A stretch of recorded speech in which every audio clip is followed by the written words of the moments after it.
Okay, magic makers. This has been a topic that I've wanted to talk about probably for about a year, but it was really about finding the right person. And there are a lot of people who can talk to you scientifically, they can give you all the spew, all the stuff. But you know me, I don't need that. I need you to cut to the chase and really understand how it works and how it can apply to my life as well as your life. And that's why I found Miss Arianna Bradford. She is talking all about ADHD. She is an ADHD coach. She's a budding herbalist, a public speaker, and I've really like her vibe about it's like, sure, you have this diagnosis, but how do we start to put it into our life versus being our labels? So, Arianna, please welcome to the show. Thank you for having me. I really appreciate it. Yeah, and it was, I started following you on Instagram and I just really liked the tone that you had about ADHD, where I feel that nowadays in our society, you get labeled and Mhm. then either you're like relieved that I have a label, or you get a label and you're like, well, what do I do with this now? Yeah, it's not quite having the label is not the answer, and you hope that it will be, and then it's not, and then you're kind of like, what now? Yeah, exactly, exactly. So let's go back. I know when I was a kid that we didn't talk about this. Like No. it was unless you were straight up crazy, bouncing yourself off of a wall, you were never talked about any type of behavioral issue other than you were just a disruptor. So Right. how did okay, let me rewind. What exactly is ADHD, and then why is it having such a moment now? So ADHD stands for attention hyperactivity. Sorry, I almost hit my mic with my face. I move my whole body to talk, and so I was like, nah. It's it's attention deficit hyperactivity disorder. And I'm gonna say right now that I have, and I've said this multiple times, that I have a theory that eventually we will no longer consider it a disorder, and that we will consider it just a way that a good number of people's brains work, this is just the way that another person thinks, because it is having such a, as you put it, such a moment. It's essentially, I'm trying to think of the best way to put this, because you would think that after all this time of talking about it, I could put it in like a short sentence, but I can't, because it is a much bigger thing than just that label. Right. But it's essentially, we let's put it this way. We are built on a society that is diurnal instead of nocturnal, that Mm, is very reliant on being able to organize, on being able to think about doing something and getting right to it, on right. being able to be focused for long periods of time. And when you have ADHD, those things are not things that your brain can do. And it is considered a disorder, or you are considered disordered when you cannot do these things. But I truly believe that the reason that we are considered disordered is because the society that we have grown up in has made those things, um what's the word I'm looking for, has made those things necessary to do, but also necessary to do in a certain way. Yeah. So, what I mean by that is that when you have ADHD, not being able to focus is not enough, right? It has to be something where, regardless of how hard you try to focus, once you push past a certain amount of time, you just can't anymore. And generally, that amount of time is pretty short, right? Like you Yeah. can, you're a person who can focus for 15 minutes on one thing. And then if you don't take a break, you find that you can't. And you just can't push past that 15 minutes, no matter how badly you want to. Right. Executive dysfunction is another thing that you're going to struggle with. And that is the inability, basically, to get to it, right? Like you'll Yeah. think like, man, I really need to get to the laundry, and everybody procrastinates. Let me make that clear. Everybody Exactly. procrastinates. But what makes it different is you will think, I'm going to get to that laundry, and it's chronic. like 2 weeks later, that same laundry, you've been picking the clothes out of that laundry and doing the laundry eventually, but it still stays in that pile on the floor. And essentially it comes from, your brain just not being able to get you to do the things you want to do or that you should do. And then, we also have things like time blindness. People with ADHD generally tend to be unable to feel the passage of time is the best way to describe that. You'll sit there and if you really get into something, you hyper focus, you start, you look up, it's been 8 hours. You just don't know how. Or on the other side of that, you're trying to force yourself to do something that you really don't want to do. You're like, it's gotta have been 2 hours by now. You look up, it's been 5 minutes. You generally don't have a very good understanding of the passage of time.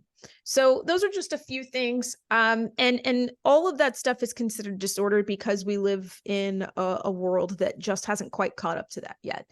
And anytime that I say this, there are always people who say, oh, well, in what world would it be good to be late? Or in what world would it be great to not get anything done? And while I understand that, I'm not necessarily saying that we should live in a society where it's totally okay not to get anything done, but I think that we should live in a society where it is okay to admit that you cannot get it done today, that your brain is just not going to let you get it done today. Right. Or that you're only going to be able to do a tiny bit of it today and maybe more tomorrow. So that's why I don't necessarily believe that it is a full-on disorder. I just think that we haven't allowed ourselves to put certain safeguards into the way that we do things to work with brains that may not necessarily be able to do all of the things that neurotypical brains can. Very, very long answer. Also kind of common with ADHD, but there you go.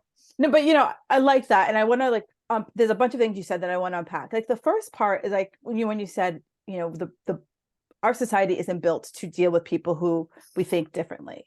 Mm-hmm. And that could be ADHD or just other people who just like our thoughts are just too big, too much for right now.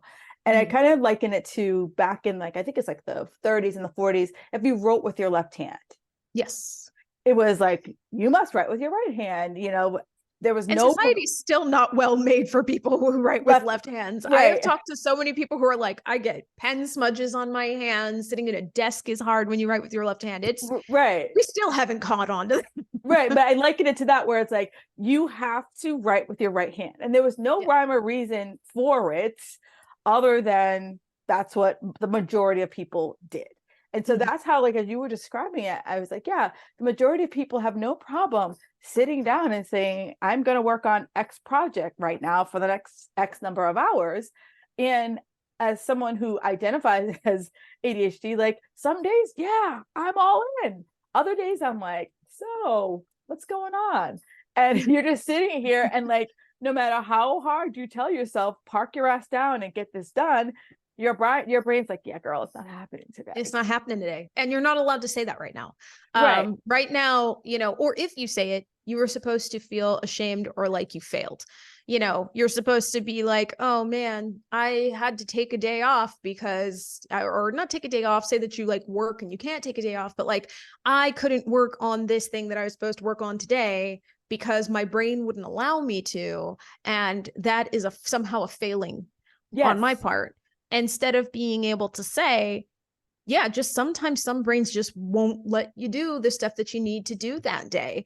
And that it's okay to allow yourself to do teeny tiny bits of it or to just put it off to the next day. Putting it off to the next day is something that is shamed constantly. We're not supposed to do that. And it's for some people that's necessary. And that isn't a moral failing of any shape, way, or form. So as as you're kind of working through ADHD, be it a new diagnosis or just finally realizing this is why I haven't been able to focus on crap. Mm-hmm. For those people who kind of feel like what you just said, the shame of I'm supposed to be on deadline for said project. Do you tell them hey, 5 minutes is better than no minutes, right? So even if you can get 5 minutes of whatever thing done and you just I just can't push through no matter what I try, it's not going to work. Or, are we working with people to be how do we kind of rewire our brain? Right. So The impolite way that I put that, and I hope I'm allowed to swear, Oh, because I love swearing. Bring on the okay, impolite too. good.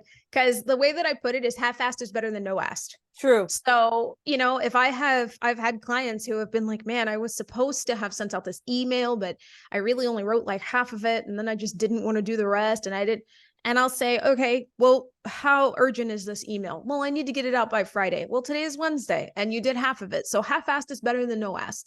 And that's kind of the way that I feel we should be approaching most things. Obviously, are there some things that you should probably do 100%? Yes.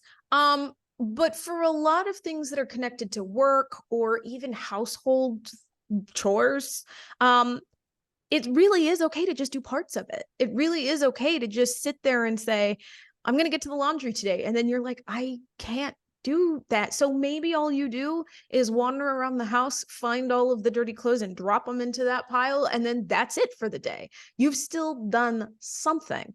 Right. And probably my favorite example was I was talking to someone who had to write an essay, and they were like, I'm just having like a really hard time writing this essay. I don't really know how to get to the end of it. I keep sitting down to do it and I won't. I sit down to do it and I'll have 2 hours to myself. And at the end of those 2 hours, I have watched TikTok, I've watched cat videos, and I have done nothing. And I said to them, okay, well, what are you trying to do? Are you sitting down with the hope of writing the whole thing? And they'll say, yes. And I say, well, there's your mistake. Your brain has decided this is too much. Like, one thing that I have noticed, and I do this too, and this is how I've come to recognize this in other people with ADHD, is a lot of us have brains that think steps way, like steps ahead, right? Yes. We're always ahead. And because of that, sometimes this works out positively and sometimes this works out negatively. This works out negatively for us because we start running through all the steps that we have to do. And the next thing we know, our brain is like, this is too much. This is a lot. And I don't want to. So the next thing we know, it's like, I want to slow this down. I don't want to do this. I'm tired just thinking about it. Cat videos for you, cat videos for all. I don't want to do this. And so instead of sitting down and thinking, I'm going to write this whole paper, what I told him to do is I said, I want you to sit down and I want you to pick I want you to first off think of what all the steps are in this project, because your brain's doing that anyway. So write it all down. Then I want you to go ahead and pick just one step. And that's what you're going to focus on. Now, if after you do that step, you feel ready to move on to the next step, great. If you don't worry about it. Right. And he said to me, well, what if that first step, I can't even get the first step done? I said, then you haven't gotten it small enough. You want to make it so small that your brain's like, I can do that. Right. And he laughed, and I was only half joking. I said, even if it's just, I'm picking out a font and margins today. Right. And he kind of laughed, and I was like, I'm only halfway joking. Like, if that's all you can do for the day, that's all you can do. But sometimes also just doing that, your brain starts to feel like that's easy. I did it. I did that part. I could at least type, 3 words, and then you type 3 words. And the next thing you know, you've typed 3 paragraphs, and then maybe you've typed 3 pages, but it doesn't have to go that way. All you're trying to do is you're trying to say, I realize, okay, this is a form of self-compassion. I realize that I can't do all of that today. Right. So what can I do? And coming at it with that attitude, generally, they tend to kind of get to a point where they're like, I did something. I half-assed is better than no-assed. I did something. Right. No, and I like that. That's one of my biggest approaches, especially when it comes to my primary focus is weight loss. That's my primary focus when it comes to weight loss, because, you get in your head that I got this for food and this for exercise, this, and this, and you just kind of whoa, too much. And you kind of, you're just stalled, because you're just like, what lane do I get into? But I like what the thought process, what you said is like, write it all down, like get it out. Mm-hmm. And then it's kind of like, now you can organize it, but you still have to take some actions here. It's not like it's on a piece of paper, I'm done. Well, here's the thing. And I'm going to make it clear. Sometimes that is the only action you can do, right? Agreed. But then sometimes just getting it down, right? Or sometimes the action could even be just setting a date to start. Even if you're like, I can't do this today, but you know what? Thursday is my day. Exactly. That's still action.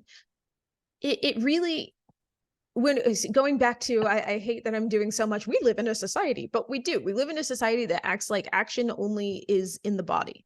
Yeah. If you're not moving, if you're not doing something with your body, you are not doing anything. And Right. that's not true. Sometimes the action has to be in the mind. Right. And that's totally and completely okay. And I 100% agree. But I feel like some of the, especially the women that I work with, I feel that many of them fall into this ADHD category of just, the hyper focus, the time blindness, they fall into that category, the overwhelm.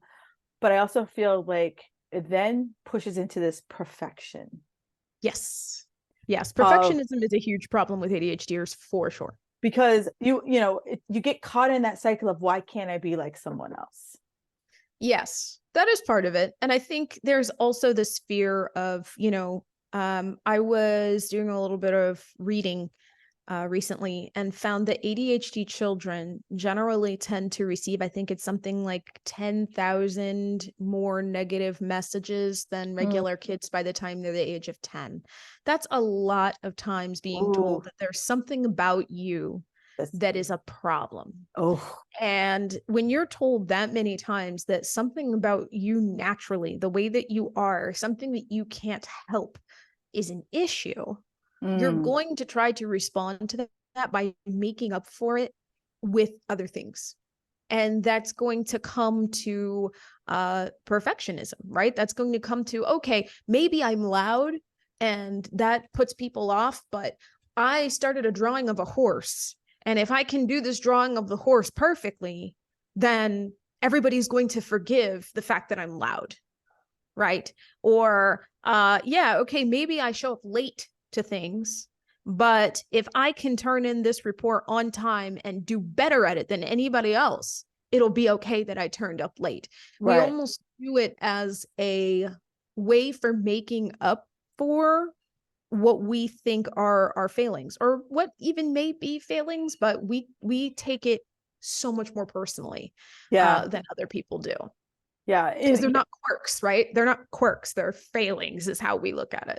Right. And I think is what you said, is because uh we take a little different path. Mm-hmm. And because, I think now that it's becoming more recognized, you Mm-hmm. see more and more people taking said path, that Mm-hmm. you're not the outlier anymore. That, Right. it's no longer feeling like you're one of maybe a handful of people in class that Right. turn in Right. late assignments, or, struggle to finish the assignment during the class period or whatever. And Right. back in the day, it might have been you were the only one. And now it might be half the class. And the attitude towards ADHD, like there has been a lot of not controversy, but there have been a lot of arguments in the community about whether or not, um, TikTok is making everybody feel like they have ADHD, Oh right? God, yeah.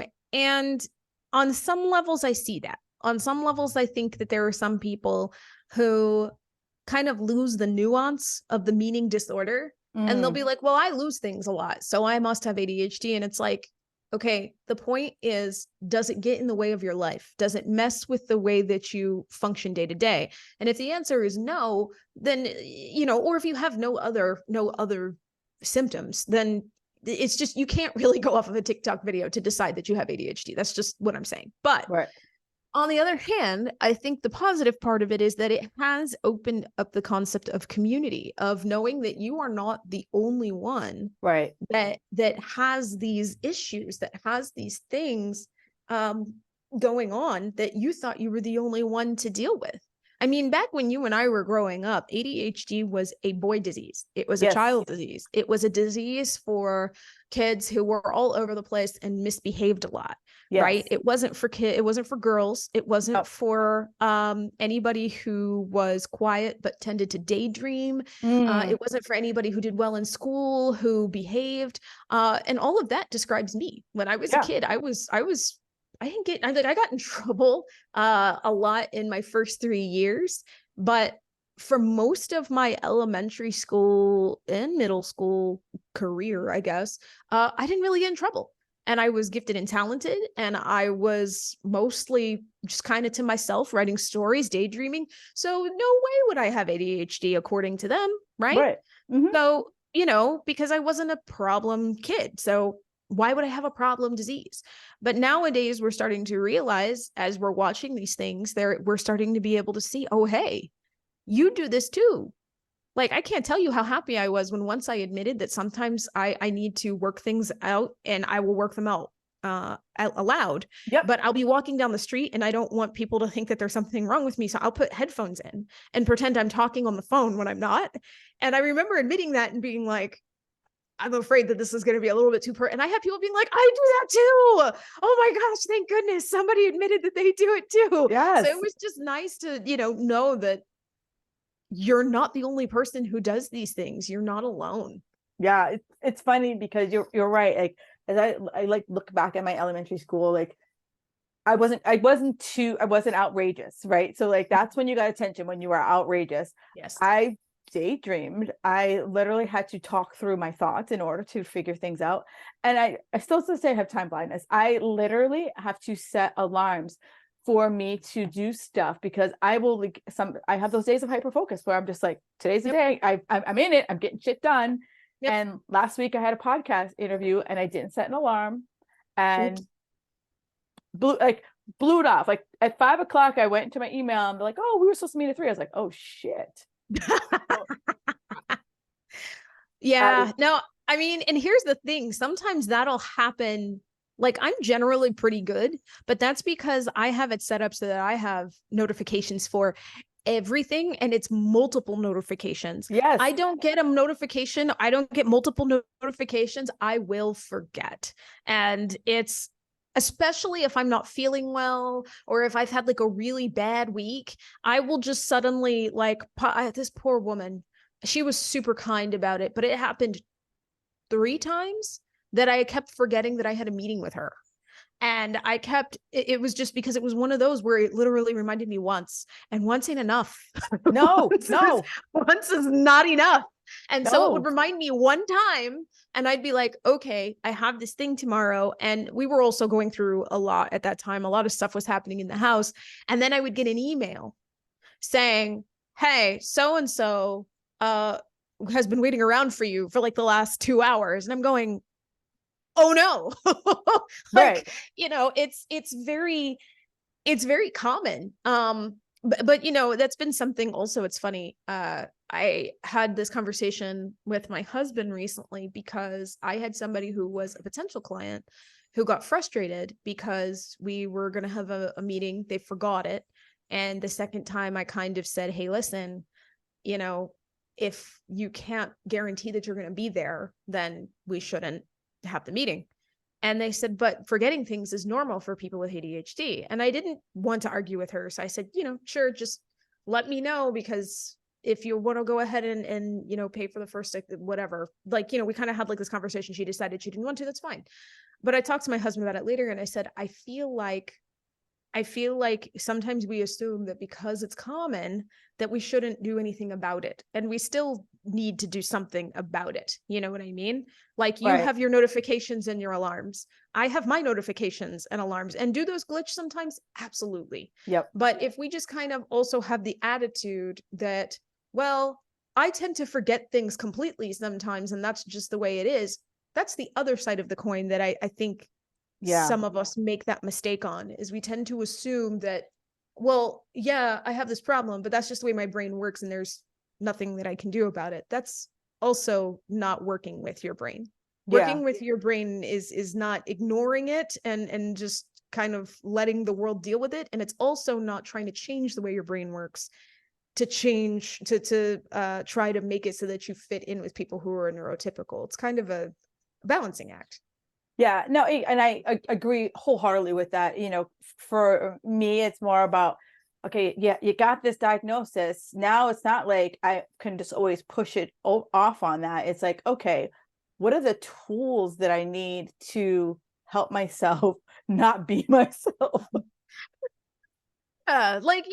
Basically, once you have that, and I've explained this to people too, who have, there have been some people who have written me saying, I don't have ADHD, but I think I have autism, and there's a lot of overlap between the two. And I have said to them, they go, but what's the point of getting an autism diagnosis? How does that change anything? And I've said, there is a point in getting the diagnosis, in that then you know what tools to use. Then you know Yeah. what tools to research, what to look into.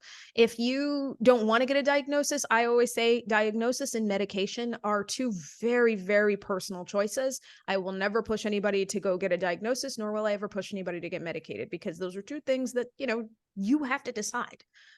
That being said, I think that a diagnosis is horribly helpful, Yes. because then at that point you have, oh my gosh, I'm constantly late. Oh, but I know that that has something to do with ADHD. So what do people do with Mm, ADHD to make it so that they're not late all the time? Right. gotcha. Or I have a difficulty remembering to do things, but I know that that's attributed to my ADHD. What tools do people use to make that work? You know what tools to look for, instead of consistently looking up productivity advice that's not dedicated to brains like Yeah. yours. And you're like, that's not working. Why isn't it working? Is there something wrong with me? No, there's something wrong with the advice that you have gone to go use. So, Right. yeah. No, I like that. So let's take a step back. So people are listening here, and then they might be like, okay, so a lot of the things you've said, I identify, like those are me. I just thought it was just my personality. Right. How does one go about getting diagnosed? So whenever I tell people how I got diagnosed, they always expect it to be some sort of like Lord of the Rings-esque quest. But I unfortunately for those people, it was actually quite easy for me. And so I hate always going off of how I was diagnosed. However, I will say that there were some things that I did that I think would behoove people and make it easier. The first being that if you do not have to, and check into whether or not you have to, don't rely on your general practitioner to do Mm, the evaluation or to no, give you their expert opinion. because they don't have one. And I'm going to say right now, I don't have anything against doctors. My father is a doctor. I think, obviously there are some issues with the medical industry, but overall, I believe that most of them, the majority of people in the medical industry, exist to help, and they do mean well. That being said, they were not taught on the intricacies and the nuance of ADHD. They are not going to be able to tell you much about whether or not they think you have it. So if you have to get a referral, get a referral. Mhm. If you don't have to get a referral, and in some cases you do not, don't. The best way to find that out is to do a search. You can go to chadd.org. That's CHADD.org. And they will have a nice list of practitioners there. You can just Google your area, try to find places that have people who specialize in ADHD and ADHD evaluations, and ask. Say, hey, do I have to have a referral to come to you, or can I just come to you and you guys can do my evaluation? That's what happened with me. I'm kind of an impatient asshole. And so I was like, I could go to a doctor, but I really don't want to do that. So I went ahead and I called and I asked, and thankfully, luckily, the place that I called was like, no, you don't need to. So, sometimes you can just go straight past the first GP thing and just go straight to getting evaluated. Right. And then when you do the evaluation, answer as honestly as you can. Some people, I think, want an answer so badly to why am I like this? Mm, Why does this happen? Blah, blah, blah, blah, that if they don't get an ADHD diagnosis, they assume that the doctor has done something wrong, or that they weren't listened to, or that something was incorrect. Now, you have the right to a second opinion at all times, even a third opinion. But if you don't get an ADHD diagnosis, that does not make your issues any less valid. And if you go in with the attitude, I am just going to find out what the deal is, not I'm going to get an ADHD diagnosis, right. but I want to find out what the deal is, you are going to have a much easier time answering the questions. You're not going to feel quite as nervous about answering those questions, and you're going to be very open to, the answers, whatever it might be.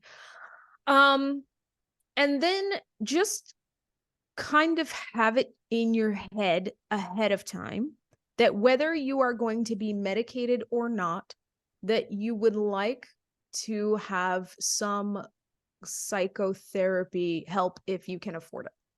I think a lot of people also, for some reason, think that ADHD medication is going to fix everything. Oh, And yeah. there was a saying that I read somewhere once that I love to say, and that's, it's 50% pills, 50% skills. If you are going to do both, you don't just want to do medication and you don't just want to do therapy. Reason being that medication will work, right? Mm, But it's not going to work all the time. yeah. So there are going to be times where your medication is just not going to work right. And you would love to have those tools to back up when your medication's not doing great. Right. And sometimes, you know, you're going to have days where you're not really, like, the therapy's just not enough. And that's when the medication kicks in. So just kind of have it in your mind that if you can do it, if you can afford it, I understand not everybody can, that you are going to want to have therapy on top of the medication. And those would be like the three main things that I would say. Mine was just ridiculously smooth because Right. of that. I had a meeting within a week with the therapist for my evaluation. She evaluated me in about an hour. I wound up meeting up with a psychiatrist within a week and wound up having the medication. And then I met with that therapist for about a month or two. And it was a very, I don't want to say easy transition because it's never easy, but it was very smooth. Right. And I think that that's probably the quickest way that you're going to get the answers you're looking for, and that you're going to wind up feeling the least like you are making a huge, massive change in your life. Right. Because, you know, for many of us, in spite of ADHD, change is just freaks out everybody out. Oh yeah. Yeah. It's change is just scary in general. And then you add, like, you know, a brain that has to have Right. routine, and it's like, what? So yeah, you want to make it as easy a transition as possible. Right. Yeah. No. So, and I liked what you said. So you're basically like going open, you know, it's like, I know something's off. I don't know what it is. And just go with that curiosity Yeah. versus this is it, you know. Curiosity is the perfect term. Yeah. I worked with a nutritionist who used that term, and she was using it in terms of like bodily responses to hunger, Yeah, things like yeah. that. But I think it's a great way to do just about anything that has to do with yourself, especially if you approach it with curiosity. You're more likely to get the answer than if you approach it with shame, with frustration, or with an idea in your head already as to Yeah. what's going on. Yeah. No, it's absolutely essential, the curious part. Because like some of us, especially if you've, you know, many of us are social media doctors, Google doctors, and you can relate to a lot of the things that you see. So in your mind, you're like, oh, that's it. Yep. And then, you know, like you said, you try to like massage the answers to get the outcome that you want. The perfect example is, if any of you out there have ever Googled any weird, like, Yeah. symptom or something, WebMD is going to tell you have cancer. Oh my God, all the time. All the time. You're gonna say like you found some like random like spot on your arm, and you like Google it, and like the first thing is like, here are the 10 things it could be. Like one, it could be like chocolate, you need to wash your body, down to cancer. Melanoma. You're Right. you're going to die. You, Get your you'll affairs in order.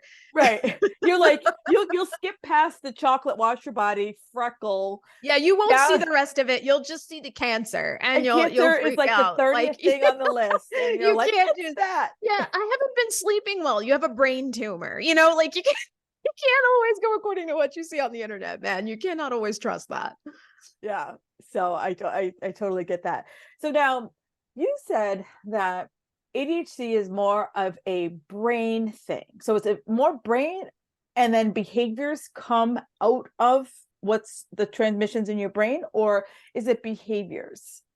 So I am not a neurologist, and I want to make that horribly clear. Yeah. I majored in English, and like, I don't know, y'all. Okay, I've changed like majors in school and jobs so many times. Like, don't take medical advice from me.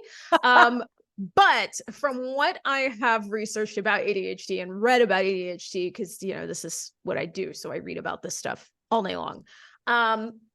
it is biological, Mm, largely biological. And when you are getting that diagnosis, those behaviors are coming from biological signals in your brain. gotcha. They have done a lot of neurological tests and things like that on people with ADHD. And, they've been able to find that certain parts of the brain light up certain ways. And when, this makes me very sad because I love pizza and bread and things like that. But they found, that when you are eating the Mediterranean diet, which is a lot of chicken, fish, vegetables, olive oil, very little dairy, very little red meat, things like that, that the brain lights up certain ways, more protein, the brain lights up certain ways, zinc, omega-3s, things like that. Fun fact, they actually found that ADHD brains have an increase of theta brainwaves in times of crises. Now, theta brainwaves, I don't know if you guys know what that is, but that's a brainwave that we tend to get when we are trying to fall asleep. It tends to calm us. So people with ADHD generally tend to be more calm in the time of crisis. Now, we misplace our keys and we become anxious towers of why. But if there's like real crisis, we actually tend to be very good in times of crises. So they have done neurological tests to show that our brains do fire differently, but generally when you're going to get an evaluation or whatever, they are going to go off of your behaviors more than your brain. Oh, that is interesting. And it's funny that you say that, because I do feel like in a crisis, I'm like, all right, let's be the voice of reason. But I lose my keys and my phone. I'm like, oh shit. And you like things that like, like no one's gonna die because I can't find my keys or my phone. Exactly. No, I'm the same way. I'll be like, if I misplace my phone, okay, I'm like, where's my phone? Where did it go? Somebody call it. Where did I leave it? But the moment that like something really, truly horrible happens, I'm generally the one who's like, okay, we need to figure out what paperwork we need. We need to get this. We need to get that. Everybody, right. Deep breath, calm down. It's it's a very weird situation, but it's pretty funny. Yeah. And so the thing you also mentioned about medication. So like right now, if I were to scroll social media, probably because we've been talking about it for the last 30 minutes, I'm gonna and it hurt us. So yeah, that's fine. I'm gonna scroll through, and every ad that's gonna pop up for me probably for the next 3 days is like, take this if you have ADHD, take that, drink this, drink that. And so if I'm someone who is like, maybe I don't want to go get a diagnosis, but I'm gonna take this magic elixir and it's gonna make all my problems go away. Mm-hmm. Yeah, don't do that. I mean, if you're asking what my say would be, I love that. I mean, I loved what you said, and I think this applies to everything out there. 50% pills, medication, prescription, whatever. 50% skills, because it's like you said, like, yeah, some days the pills are going to be spot on, and other days the pills are like, yeah, I got nothing for you today. No, I mean, especially if and I have been obsessed. We're talking about obsessions here, guys. Obsessions and hyper focus. I have been obsessively reading up on this, doing some work in the herbalist space to learn about this, especially if you have hormonal issues. If you are, I'm trying to think of how to put this, because I don't want to say if you are a woman, because not everybody who has, female hormones is a woman. Female hormones, okay? Luteinizing hormone, follicular something hormone. I forgot what it's called exactly. But if you're dealing with female hormones, your chances of having problems with your medication not working very well are higher. So gotcha. You need to definitely have those tools in your possession at that time, because I'm going to try very hard not to go into like a very long thing about this. This is something that I'm very passionate about, because when I said the medical community doesn't do enough work, one of the things I meant is for women. Like, I feel like they're here to help, but don't get me started on sexism in medicine. Don't. No. Oh, don't. You and I could go. We could have a whole podcast on that, because have to have another episode on that one, right? But there has not been enough study on premenstrual dysmorphic disorder, which actually affects about 40% of women with ADHD. Premenstrual dysmorphic disorder, for those of you who may be new to this, is like PMS times 1,000. Okay. Yeah. It includes depression, but very bad depression. It can include all of the usual things like bloating and nausea and mood swings and all of that, but it's worse and it lasts for longer. We're talking sometimes the date of ovulation until the day your period starts. Sometimes it'll be anywhere from I think the rule is 7 to 11 days before your period starts until the day your period starts. It's hell. It's a terrible way to be. And one of the rough things about PMDD is that it gets in the way of your medication. If you are taking medication during the time that PMDD is happening, you are going to feel like you're not taking anything. Right. And on top of that, you're going to be feeling really depressed and sad and mood swingy, and it's a really bad time. And so that's when you really kind of need to understand what's going on, and you need those tools in place to help you understand what's happening. And this goes even more for people with autism, because I think the number for people with autism was something insane. I want to say it was 94%, but I'd have to go back and look. Wow. It's very high for women with autism. Very high. And so, you know, when you're dealing with that, there's even, there's a bunch of theories going on out there, because it's not really looked at as much as it should be.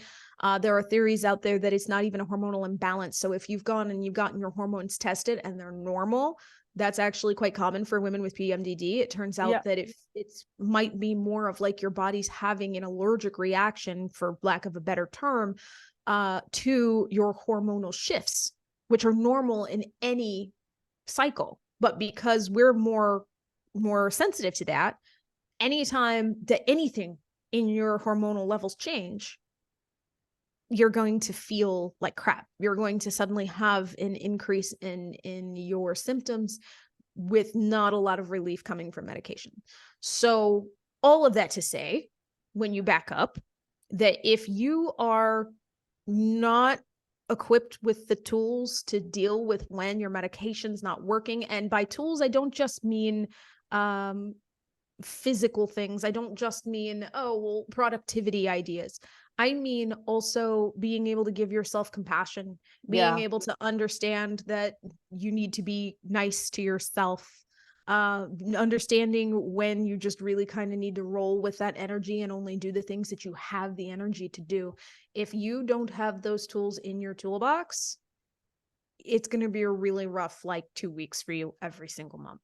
So it means a lot in so many different ways, especially for people who have female hormones, but for everybody with ADHD, for sure. Yeah. No, and I like that, because I feel that, many times the medical community makes you think, take this pill and you're good, have a good life.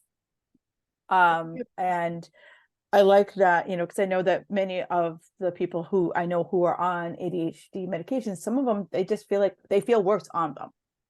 So it's not even even though you get the prescription, you take it, you're like, you know what? I was doing a little bit better without it. And that's totally possible. It's totally possible, you guys. And again, I just want to, I want to make this very clear. I am not trashing anybody out there who's in the medical community. I highly, highly respect you guys. Like my dad, half of the stuff that I've watched him do, I'm like, I don't have the patience for that. Thank you for not pressuring me to be a doctor. Cause I would have, I find medicine and biology super interesting, but some of the things that my dad has had to put up with, I just wouldn't. I couldn't do it. Yeah, couldn't do it. No, but you do have to keep in mind that biology is only part of it. Yeah. Biology is only part of it. And all that the pills are going to target is your biology. And everybody's biology is so different that sometimes the pills that work really well, like I'll give you an example. I really, really wanted to come off of the medication that I was on before, because down here it's super expensive. I'm no longer medicated, by the way. I take care of everything through herbs and through those tools I told you about. And is it perfect? No. But I could not put up with spending hundreds of dollars every month just for one bottle of pills. Yep. So I stopped. And one of the medications that I was looking at that is supposed to be good for ADHD is not actually an ADHD medication. It's an antidepressant, but it has been found to be good for people with ADHD as well. And I started doing a little bit of research because I was like, hey, maybe I can take this. It's much cheaper here, you know. And I got super frustrated because I would read one post and someone would be like, it fixed it. It fixed my ADHD. It fixed my energy problems. I am having an amazing time and I will never come off of this. And it's the best medication forever and ever. Amen. Then I would go to the next post and someone would be like, I took it and it made me puke for 3 days and I never want to touch it again. And all it takes is reading about one medication to realize that no matter how much a commercial promises you that it's going to fix all of your issues and that it works for everybody, no medication is going to work for everybody. And it's totally and completely okay to realize that this just doesn't work for me. I don't want to do it this way. I want to do it a different way. That's okay. So if you're out there and you're listening to this and you're like, man, I've been on this medication, but I'm really miserable and I just would rather try to look into other options, do it. Yeah. You know, I mean, obviously speak to your doctor first, just to make sure that's not going to cause any like big health problems for you, but then do it. It's okay. You know, don't feel like you failed or don't feel like you have to force yourself to try just because medication works for other people. That's not the way that this works. Yeah, and it's funny, you know, as you were saying that, I feel that we've just been educated that pharmaceuticals solve everything. You know, we have such hope that, you know, as I started the show, we had such hope that once you like get this label, that all of your problems will be fixed. Just, you know, like pixie dust, and then it'll just solve everything, where, you know, you still have to participate in, like you said, the tools, right? It's like, I don't believe that if I went on medication that I wouldn't have to still set alarms. Like, I don't think, don't think that would, like, that part of me, and I don't know if I can say like it's because I don't want to change. It's like, but I don't want to feel that I'll miss out again if I don't give myself these little tools that I maybe, you know, and like Arianna said, we're not knocking you. If you medication's your jam, rock on with your bad self. What we're saying is that it's like curiosity again. Like, what's in all the things that's out there, what is the realm of possibility for you? And just like in any diet, nutrition, anything I've ever said to any person I've ever brought on here, like, this is information, because I always feel that many of us don't question medical professionals, not in a like, you know, interrogation way, but more like, if they say shit to you that you're like, I don't understand what you're saying, we don't say, I don't understand what you're saying. We just kind of we feel afraid to do that. And that's something that, you know, I neglected to say when you asked about the evaluation. One thing that I want to make clear to you is that if you do have to get a referral and you ask your general practitioner, hey, can I get a referral because I think I might have ADHD? Your doctor, there is nothing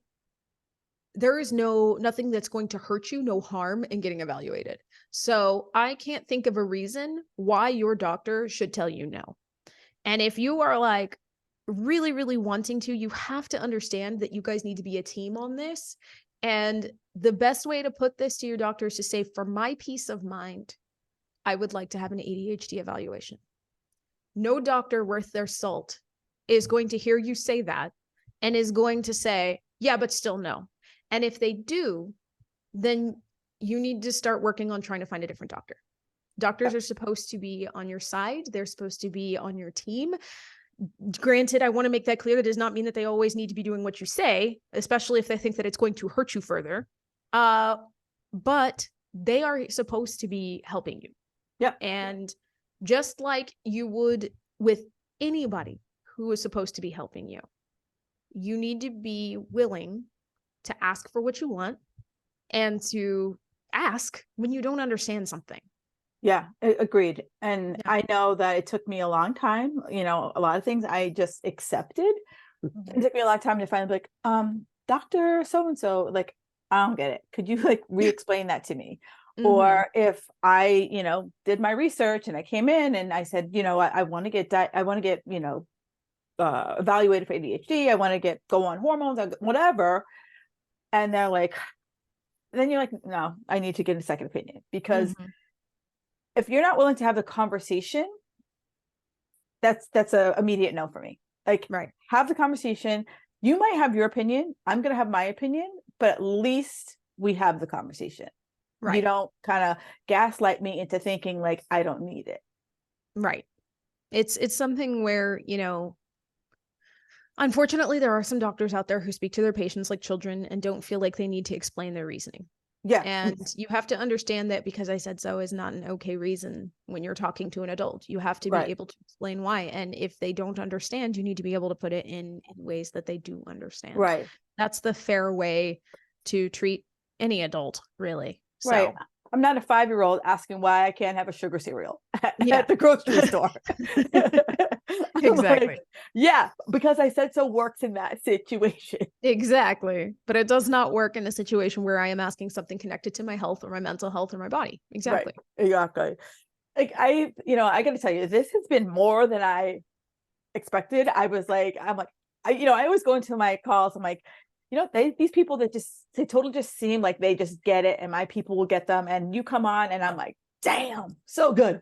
I mean, like, I feel like you and I could talk for hours we could go through a whole spectrum of things. And for you magic makers, if you're listening, I know that you've gotten something out of this, especially if you feel like, oh my God, that's me, how to now go through the path. And I just appreciate your time. I'm so grateful that I found you, to bring you into my audience and to Yeah, like same.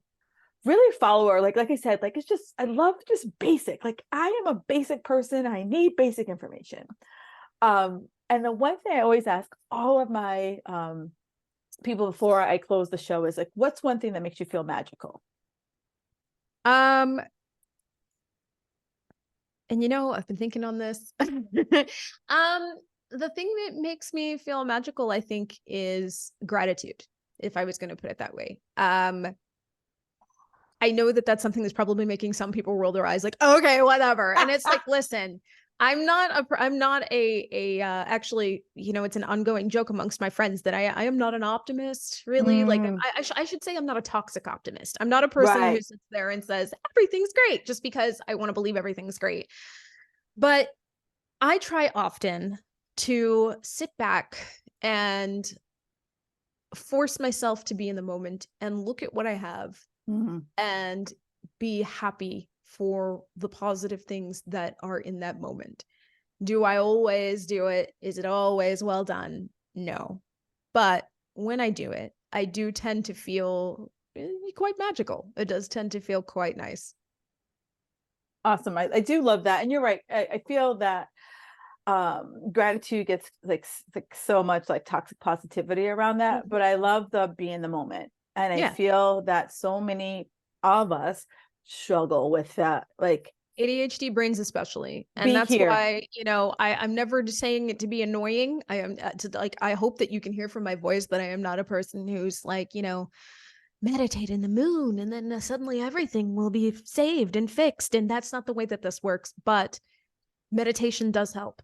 It Mm, really honestly does. Meditation helps, gratitude helps. These are things that teach the ADHD brain to pull itself from wherever it's trying to go to right. back to where you are in that moment. It is so helpful for anxiety. It's helpful for ADHD. And I cannot recommend it enough.